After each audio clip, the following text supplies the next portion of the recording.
എല്ലാറ്റിൻ്റെയും പ്രൈമറി കോസായ ഒരു ultimate reality അതൊരൊറ്റ reality ആയിരിക്കണമെന്ന് നിർബന്ധമുണ്ടോ? ഇനി ആ അൾട്ടിമേറ്റ് റിയാലിറ്റി ഒരു ഇൻ്റലിജൻറ്റ് ബീയിങ്ങോ ഒരു വ്യക്തിയോ ആകണമെന്ന് വരെ നിർബന്ധമുണ്ടോ? എന്തുകൊണ്ട് അത് ഈ പ്രപഞ്ചം തന്നെ ആയിക്കൂടാ? ഈ ചോദ്യങ്ങളുടെ ഒക്കെ ഉത്തരങ്ങൾ കണ്ടെത്താനും ഫിലോസഫിക്കൽ റീസണിങ്ങിന് നമ്മളെ സഹായിക്കാനായിട്ട് പറ്റും.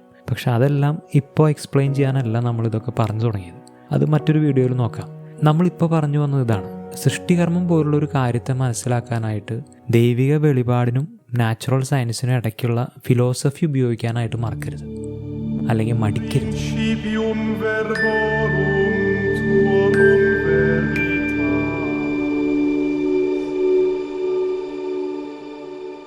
പ്രപഞ്ചത്തിൽ നിന്ന് തന്നെ നമുക്ക് മനസ്സിലാക്കാവുന്ന ഒരു കാര്യമാണ് ഈ കാണുന്നതൊക്കെ സൃഷ്ടിക്കപ്പെട്ടിട്ടുള്ളതാണ് എന്നുള്ളത്. ഫിലോസഫിയിലൂടെ അതിലേക്ക് എത്താനായിട്ട് നമുക്ക് പറ്റും.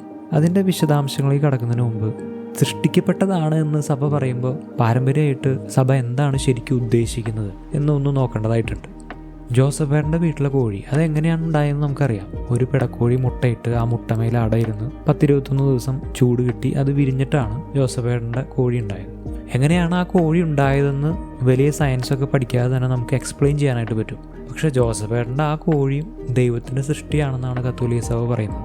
ആദ്യത്തെ പിടക്കോഴിയും പൂവൻകോഴിയും മാത്രമല്ല, എല്ലാ കോഴികളും ദൈവത്തിൻ്റെ സൃഷ്ടിയാണെന്നാണ് സഭ പറയുന്നത്. അപ്പോൾ ഒരു ജീവി എങ്ങനെ ഉണ്ടായി എന്ന് നമുക്ക് എക്സ്പ്ലെയിൻ ചെയ്യാൻ പറ്റുമോ ഇല്ലയോ എന്നുള്ളതല്ല അവിടുത്തെ പ്രശ്നം.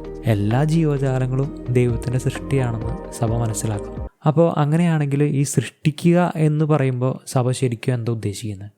ബൈബിളും പാരമ്പര്യവും അടിസ്ഥാനമാക്കിയിട്ട് കത്തോലിക്ക സഭ സൃഷ്ടികർമ്മത്തെക്കുറിച്ച് പറയുന്ന 2 പ്രധാനപ്പെട്ട കാര്യങ്ങൾ ഈ കത്തോലിക്ക സഭയുടെ മതബോധന ഗ്രന്ഥത്തിൽ നമുക്ക് കാണാം. ഒന്ന്, ദ്വിതീയ കാരണങ്ങളിലും അതായത് സെക്കൻഡറി കോഴ്സുകളിലൂടെയും പ്രവർത്തിച്ചുകൊണ്ടിരിക്കുന്ന പ്രഥമ കാരണമാണ് ദൈവം. God is the first cause who operates in and through secondary causes. Catechism of the Catholic Church, number 308.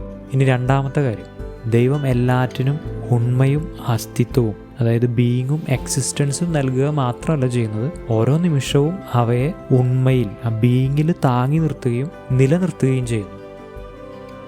He not only gives them being and existence, but also and at every moment upholds and sustains them in being. Catechism of the Catholic Church, number 301. സഭ സൃഷ്ടിയെക്കുറിച്ച് പറയുന്ന ഈ 2 കാര്യങ്ങളിൽ ആദ്യത്തെ കാര്യം, അതായത് ദൈവം എല്ലാറ്റിൻ്റെയും secondary കോഴ്സുകളിൽ നിന്ന് വ്യത്യസ്തപ്പെട്ട പ്രൈമറി കോഴ്സ് അല്ലെങ്കിൽ ഫസ്റ്റ് കോഴ്സ് ആണെന്ന കാര്യം എന്താണ് ഉദ്ദേശിക്കുന്നതെന്ന് മനസ്സിലാക്കാനായിട്ട് ഈ വീഡിയോകളുടെ പാർട്ട് 2 കണ്ടവർ കുറച്ചും കൂടി എളുപ്പമുണ്ടായിരിക്കും. അവിടെ നമ്മൾ ഫിലോസഫിക്കലായി ചിന്തിച്ച ഒരു ഡിഫറെൻറ്റ് കാറ്റഗറിയിലുള്ള ഒരു അൾട്ടിമേറ്റ് റിയാലിറ്റിയുടെ ഒരു സാധ്യത കണ്ടിരുന്നു. ആ അൾട്ടിമേറ്റ് റിയാലിറ്റി എന്തുകൊണ്ട് ദൈവമായിരിക്കണം എന്ന് നമ്മൾ കണ്ടില്ലെങ്കിലും സൃഷ്ടികർമ്മത്തെ മനസ്സിലാക്കുന്ന ഒരു സ്പാർക്ക് നമുക്ക് അവിടെ ലഭിക്കുന്നുണ്ട്. ഇനി സഭ പഠിപ്പിക്കുന്ന 2ാമത്തെ കാര്യത്തെക്കുറിച്ച്, അതായത് എല്ലാറ്റിനെയും താങ്ങി നിർത്തുന്ന നിലനിർത്തുന്ന കാര്യത്തെക്കുറിച്ച് ഫിലോസഫിക്കലായിട്ടൊന്ന് ചിന്തിച്ച് നോക്കാം. നമ്മുടെ ഈ സ്പേസ് ആൻഡ് ടൈമിൽ നമ്മൾ ഇതുവരെ മനസ്സിലാക്കിയിട്ടുള്ള റിയാലിറ്റികൾക്കുള്ള ഒരു പ്രത്യേകത, അതൊക്കെ ഒരു നിമിഷത്തിൽ നിലനിൽക്കുന്നത് അതല്ലാത്ത മറ്റു ചില യാഥാർത്ഥ്യങ്ങൾ അവയെ അങ്ങനെ നിലനിർത്തുന്നത് കൊണ്ടാണ്. ഉദാഹരണത്തിന് ഈ വെള്ളത്തിൻ്റെ കാര്യം തന്നെ എടുക്കാം.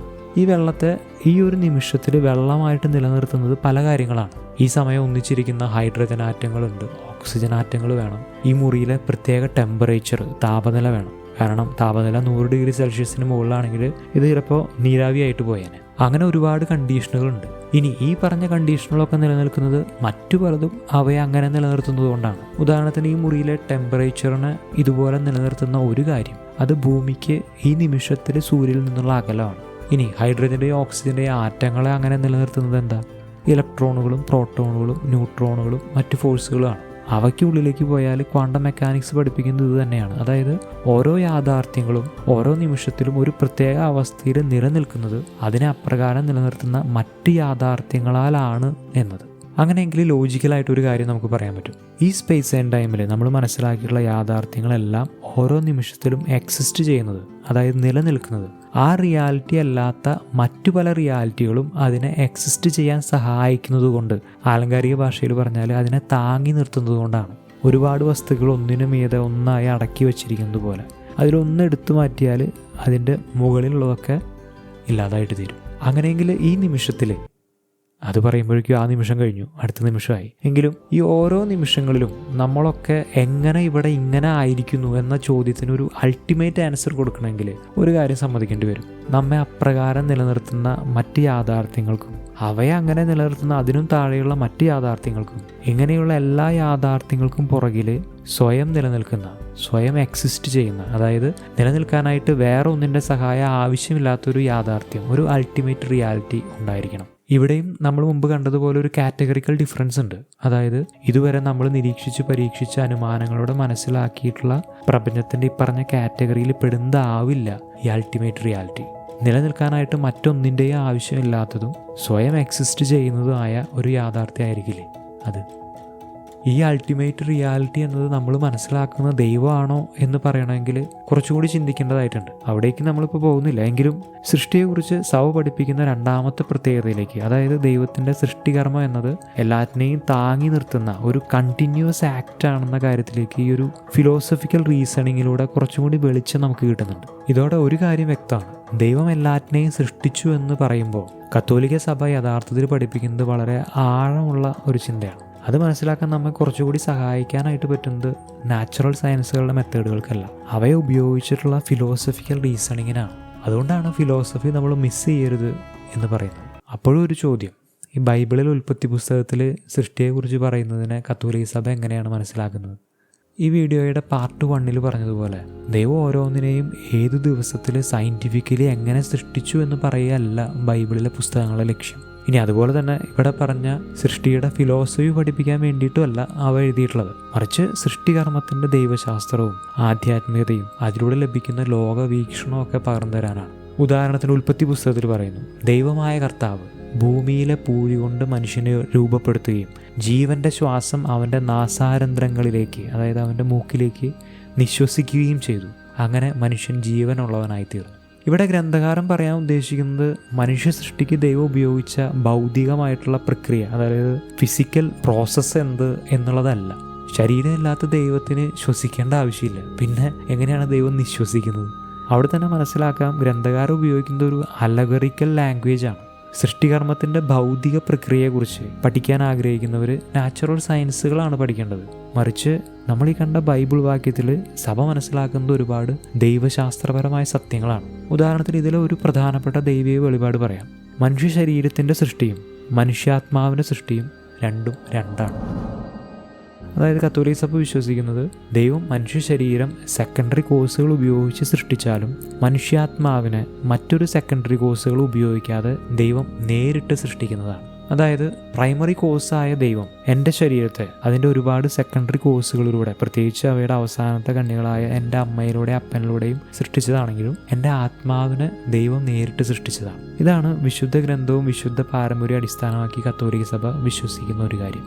അതുപോലെ ഉൽപ്പത്തി പുസ്തകത്തിൽ നിന്നും നമ്മൾ മനസ്സിലാക്കുന്ന മറ്റൊരു കാര്യമാണ് ദൈവത്തിൻ്റെ ഛായയിലും സാദൃശ്യത്തിലും ദൈവം മനുഷ്യനെ സൃഷ്ടിച്ചു എന്ന സത്യം. അതായത് മറ്റ് സൃഷ്ടികളിൽ നിന്ന് വ്യത്യസ്തമായി ദൈവത്തിൻ്റെ എന്തോ പ്രത്യേകതകൾ എല്ലാ മനുഷ്യരിലും ഉണ്ട് എന്ന ദൈവശാസ്ത്രപരമായിട്ടുള്ള അറിവ് അത് നമുക്ക് ഉൽപ്പത്തി പുസ്തകത്തിൽ നിന്ന് കിട്ടുന്നതാണ്.